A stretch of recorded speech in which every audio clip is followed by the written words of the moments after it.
Welcome back 6A activity Kanaiyalal મુનશીની આપણે પ્રવૃત્તિ જોઈ ટાઈમલાઈનની. હવે આપણે જોઈએ છીએ following are the steps to plan a quiz.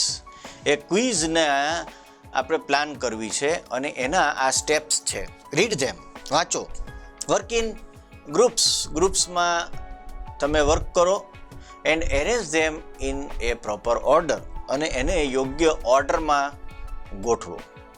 Following are the steps to plan a quiz. Read them, work in groups and arrange them in a proper order. Make a group of 3 to 5 friends. પહેલા તો 3 કે 5 વિદ્યાર્થી મિત્રોનું એક group બનાવો. એટલું કર્યા પછી decide questions for each round. પ્રશ્નો નક્કી કરો. Select a scorer and a quiz master. હવે ક્વિઝ કરવી હોય તો ક્વિઝની અંદર એક ક્વિઝ માસ્ટર જોઈએ, હોસ્ટ જોઈએ જે પ્રશ્નો પૂછતા હોય, અને એક સ્કોરર હોય જે સ્કોરિંગ કરતા હોય. Give a name to each group. દરેક ગ્રુપને નામ આપો. List question and there answers. પ્રશ્નો અને એના જવાબ બંને રેડી રાખો, તૈયાર રાખો. Fix the time for each answer. દરેક જવાબ માટે એક ટાઈમ પણ ફિક્સ કરો.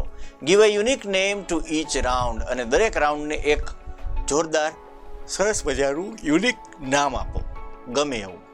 Decide the point for each question. દરેક પ્રશ્નના પોઈન્ટ પણ નક્કી કરો. 2 પોઈન્ટનો રહેશે ક્વેશ્ચન, 20 પોઈન્ટનો રહેશે કે 200 પોઈન્ટનો રહેશે કે 5, 50, 500, એવી રીતે પોઈન્ટ નક્કી કરો. Categorise the question to each round. અને દરેક પ્રશ્નોને કેટેગરાઇઝ કરો. Play with the quiz. અને ક્વિઝ થઈ જાય રમો. મિત્રો, જનરલ નોલેજ પાકું કરવા માટે અને થોડા ઝડપી બનવા માટે, કુશાગ્ર બનવા માટે ક્વિઝ એક બહુ જ સુંદર રમત છે. અને એ પ્રવૃત્તિ દ્વારા તમે ઘણા બધા પ્રશ્નો અને એના જવાબ તો શીખો જ છો, તદુપરાંત તમારો ભાષા ઉપરની પકડ પણ સારી થાય છે. તો please read all this work